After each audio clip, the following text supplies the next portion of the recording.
বন্ধুত্বৰ ব্ৰহ্মপুত্ৰ অতুল আৰু অনিমেষ দুয়ো আছিল শৈশৱৰ বন্ধু একেখন গাঁৱতে দুয়োৰে ঘৰ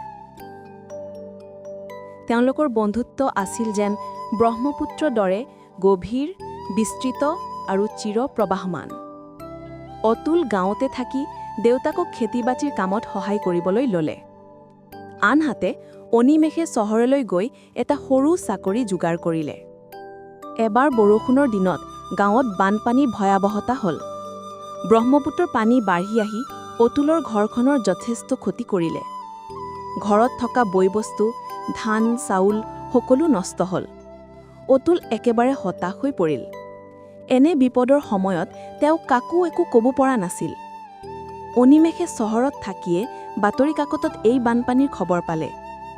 লগে লগে তেওঁ অফিচৰ পৰা ছুটী লৈ গাঁৱলৈ লৰ মাৰিলে অতুলৰ ঘৰৰ অৱস্থা দেখি অনিমেষৰ চকু চলচলীয়া হৈ আহিল অতুল অবাক হৈ অনিমেষক সুধিলে তই কিয় ইমান কষ্ট কৰিছ তইতো এতিয়া চহৰত নিজৰ জীৱন গঢ়িছ অনিমেষে হাঁহি এটা মাৰি ক'লে বন্ধুত্বৰ সম্পৰ্ক কেৱল ভাল দিনৰ বাবে নহয় অতুল বিপদতে আচল বন্ধুৰ পৰিচয় পোৱা যায় মোৰ কাৰণে তই মোৰ পৰিয়ালৰ দৰে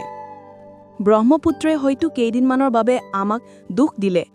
অতুলৰ দুয়ো চকুৰে পানী ওলাই আহিল